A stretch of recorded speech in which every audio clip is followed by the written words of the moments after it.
Alors bonjour, on conclut aujourd'hui ce week-end eucharistique et ce dernier mot qu'on a avec vous, c'est au sujet de la messe. Est-ce que vous connaissez un autre mot pour messe?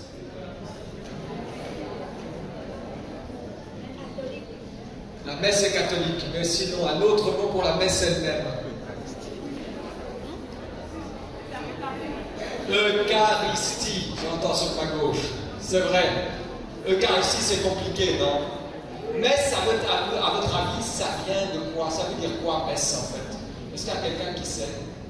Messe. C'est un endroit où on prie, ça c'est sûr.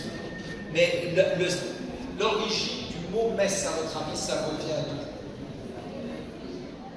Ah, mais ça c'est une bonne idée. C'est pas ça, mais c'est une très bonne idée. Messe, ça vient de... Oui. Oui. Qui est laquelle? Qui veut dire quoi? C'est vrai. Messe, ça vient de mission. Et mission, ça veut dire mission.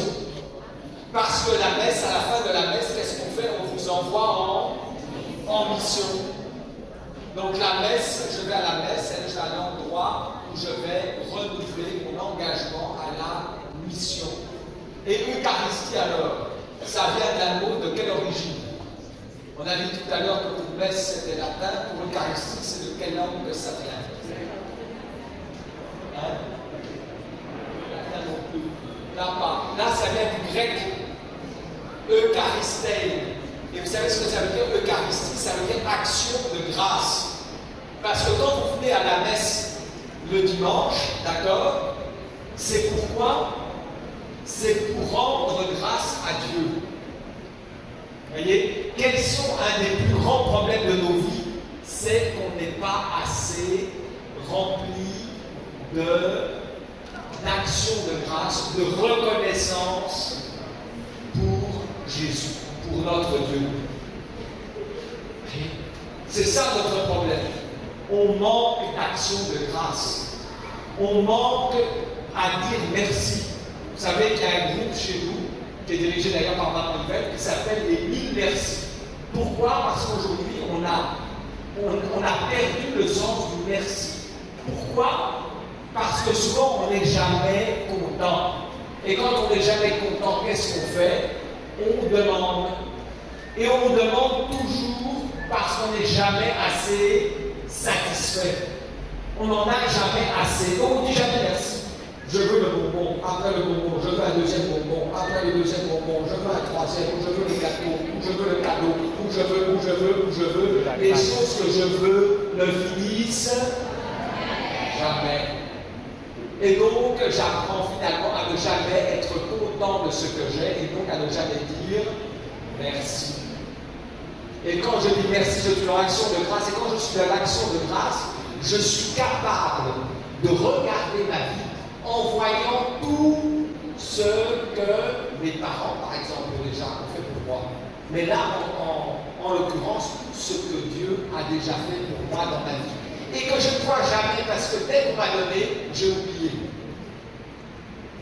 2 jours après Noël, n'est-ce pas, que j'ai tous les petits-enfants. Le cadeau qu'on a reçu, qu'est-ce qui se passe?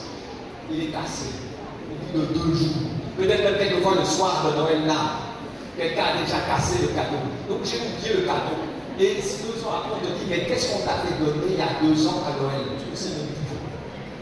Tu as même oublié, tu ne sais plus ce qu'on t'a donné. Et c'est ça dans nos vies, voyez, à force d'oublier tout ce que Dieu fait pour nous, j'en finis par oublier même que Dieu est mon Père et qu'il existe. À cause du manque d'action de grâce, je crée dans ma vie un vide de Dieu, un vide du merci à Dieu, et donc un vide de la joie de vivre. Parce que quand je ne vois pas ce que les autres font pour moi, quand je ne vois pas ce que Dieu fait pour moi, j'ai l'impression qu'on ne m'aime pas.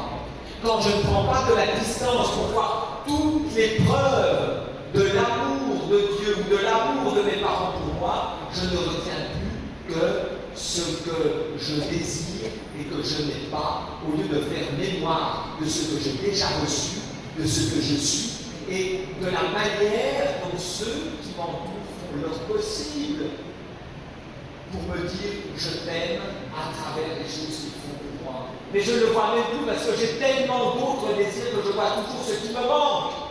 Je ne vois jamais ce que je reçois, je ne vois jamais tout ce que les autres font pour moi.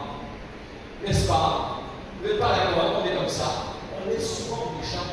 Et c'est pour ça qu'on doit aller à l'Eucharistie, on doit aller à l'action de grâce, pour être capable avec un miroir de voir déjà la semaine, toute la semaine, qu'est-ce que Dieu a fait pour moi cette semaine. Comment je peux faire mémoire de Dieu pour lui dire Seigneur, merci pour cette semaine que tu m'as donnée. Ce week-end à Douala, les gens de Prépa Saint-Jean, qui est une de nos écoles, ont été à la prison. Ils ont montré là-bas quelqu'un qui est depuis 15 ans là-bas. Il n'a jamais été jugé. Il n'a jamais été jugé. 80% des gens qui sont dans la prison de Douala n'ont jamais été jugés. On dit là-bas qu'il y a une fille de 13 ans, vos âges, qui est là-bas déjà en prison depuis 3 ans. Elle a été raflée un soir parce qu'elle n'avait pas de papier ou on ne savait pas de quoi elle sortait. Elle est jusque-là en prison. Elle ne sait même pas pourquoi elle est en prison. Et vous, vous êtes là tranquille. Vous dites que ouais, pourquoi papa ne m'a pas donné, je ne sais pas. Hein, pour les filles, ça fait, je ne sais pas, un vêtement extrêmement cher, beaucoup, les garçons, la dernière guitare électrique de je ne sais qui, tu vois, je ne sais combien. Et on a toujours la possibilité de pratiquer Eucharistie, rendre grâce. Est-ce qu'au moins une fois par semaine, vous allez rendre grâce à Dieu? Ça m'ennuie, ça, on appelle ça m'ennuie. Tout ça, c'est mais Dieu nous envoie ta main. Est-ce qu'au-delà de l'ennui, pourquoi tu t'ennuies déjà? Parce que la messe, c'est pas simplement un spectacle dans lequel on vient écouter le prêtre. La messe, c'est un lieu où on découvre le lien qu'on a avec Jésus. Si tu viens un lien avec Jésus, tu ne dois pas t'ennuyer. Mais si tu n'as pas encore un lien suffisant à Jésus, c'est un appel à ce que tu ailles plus loin. D'accord? Vous voyez? Si vous dites que vous avez des amis que vous ne rencontrez jamais, que vous ne connaissez même pas, oh, j'ai une très bonne amie, et vous ne passez jamais de temps avec, ça veut dire quoi? C'est quelle qualité d'amitié des gens avec qui vous ne passez jamais de temps. Et le jour où tu vas te retrouver devant lui, tu dis oh Dieu, je t'aime beaucoup. J'étais où dimanche, une fois par semaine, je t'aime beaucoup, une fois par semaine en fait. C'est pas par semaine. Hein?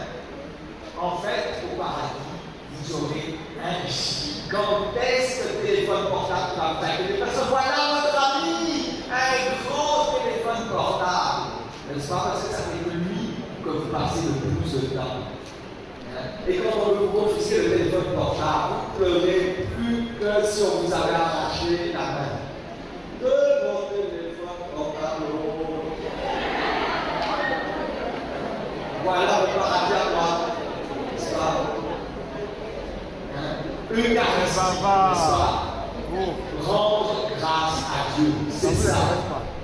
Je rends grâce à Dieu pour habiter la maison de Dieu, pour découvrir que la maison de Dieu, elle est au-dedans de moi. Voici que le royaume de Dieu est au-dedans de vous, dit Jésus. C'est ça l'Eucharistie. Nourrir le royaume de Dieu au-dedans de moi. Est-ce que tu nourris la présence de Dieu au-dedans de toi, ou finalement tu vas être vide? Parce que si ton âme vient de Dieu et qu'elle a oublié qu'elle vient de Dieu, ton âme va ressembler à une grande pièce vide. Il n'y a plus rien dedans. C'est vide.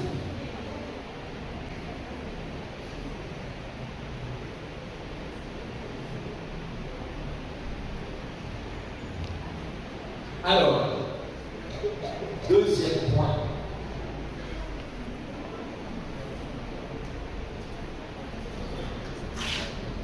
Le jeudi saint institue l'institution du sacerdoce et de l'Eucharistie. Alors,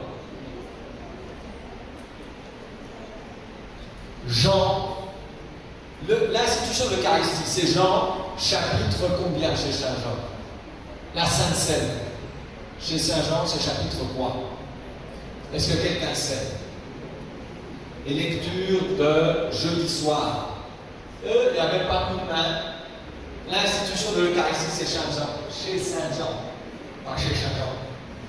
Chez Saint Jean. Chez Saint Jean. Alors, quel chapitre? Chapitre. Non. Non plus.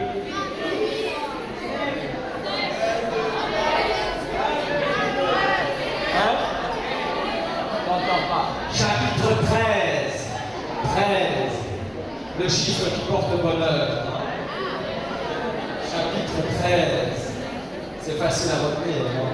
Jean, chapitre 13. Je vais donc vous lire un peu Jean, chapitre 13.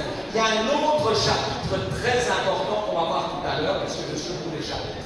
Un chapitre où Jésus parle du pain de vie. Et il parle du pain de vie après avoir fait la multiplication des pains. C'était Jean, chapitre combien? Très bien, 6. Jean, chapitre 6. Le discours sur le pain de vie. On y viendra tout à l'heure parce que c'est trop fort. Trop fort. Alors, Jean chapitre 13.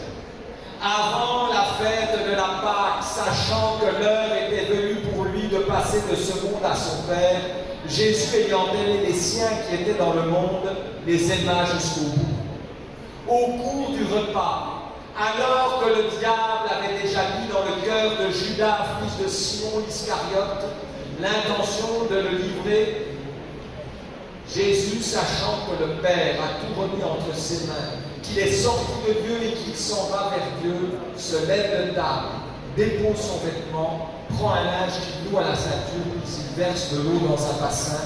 Alors il se mit à laver les pieds des disciples et à les essuyer avec le linge qu'il avait à la ceinture.